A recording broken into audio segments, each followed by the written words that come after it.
মধ্য নাঙলদোৱা প্ৰাথমিক বিদ্যালয়ত যেতিয়া পদাৰ্পণ কৰিলোঁ, মোৰ ইয়াৰ পৰিৱেশটো বৰ ভাল লাগিছে। ল'ৰা ছোৱালীৰ মাজত যথেষ্ট ডিচিপ্লিন আছিলে। আৰু আটাইতকৈ যিটো বিষয়ে মোক মানে আকৰ্ষিত কৰিছে সেইটো হ'ল তেওঁলোকক যিটো ফিজিকেল এক্টিভিটিজ মই যিটো দেখা পাইছিলোঁ এই এছেম্বলিৰ সময়ত, সেইটোৱে সঁচাকৈ মোক বিৰাট আকৰ্ষিত কৰিছে। বৰ ডিচিপ্লিন ৱেত তেওঁলোকে নিজৰ গোটেইখিনি এক্সাৰচাইজ কৰিছে আৰু যি মানে গাইডলাইন মতে যিখিনি কৰিবলগীয়া আছিলে গোটেইখিনিয়ে কৰিছে। মই ল'ৰা ছোৱালীৰ এটা বস্তু ইয়াত বহুত ভাল পাইছোঁ যে যিখিনি ল'ৰা ছোৱালীয়ে কামাণ্ড দি আছিল তেওঁলোকৰ যিটো মানে ভাষাৰ যিখিনি মানে জ্ঞান সেইখিনি বৰ সলসলীয়াকৈ ক'ব পাৰিছে, যিটো বস্তু মানে সাধাৰণতে গাঁও অঞ্চলত দেখা নাযায়। গাঁও অঞ্চলত হয় কি হয় যিকোনো লেংগুৱেজৰ ওপৰত অকণমান দখলটো কম থাকে, বিশেষকৈ অসমীয়াৰ অলপ দখলটো কম থাকে। তো ইয়াত আহি পেলাই মোৰ ভাল লাগিছে। অৱশ্যে ক্লাছ 2ৰ ল'ৰা ছোৱালীৰ সিমান এটা সলসলীয়া নাথাকিব, এইটো স্বাভাৱিক, কিন্তু আপাৰ ক্লাছৰ যিখিনি আছে সেইখিনিত মই যথেষ্ট ভাল পাইছোঁ।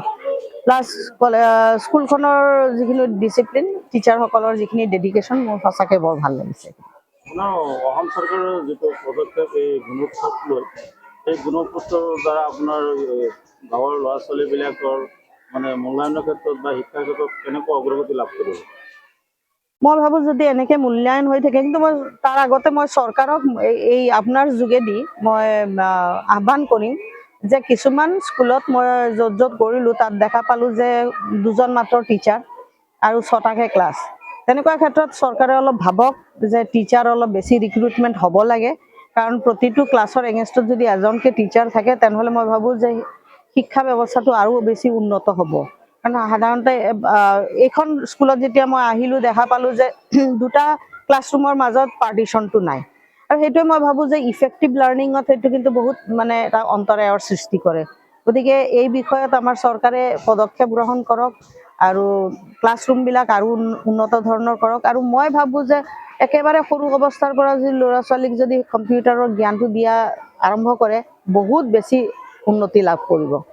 আৰু এই গুণোৎসৱৰ জৰিয়তে এটা বস্তু আহে যে ল'ৰা ছোৱালীয়ে গম পায় যে পঢ়াৰ মৰ্যাদা কি।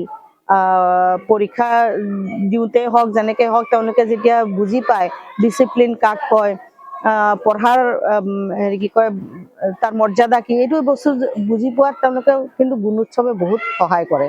প্লাছ বাহিৰা যিবিলাক এক্টিভিটিজ আছে, আজি স্কুলখনে যেতিয়া ল'ৰা ছোৱালীৰ স্পৰ্টছৰ পৰা আদি কৰি ফিজিকেল এক্টিভিটিজ হওক, স্কলাষ্টিক হওক, নন স্কলাষ্টিক হওক, এইখিনি বস্তুত যেতিয়া ধ্যান দিব, মই ভাবোঁ এটা বাচ্চাৰ এটা অভাৰঅল এটা ডেভেলপমেণ্ট হ'ব।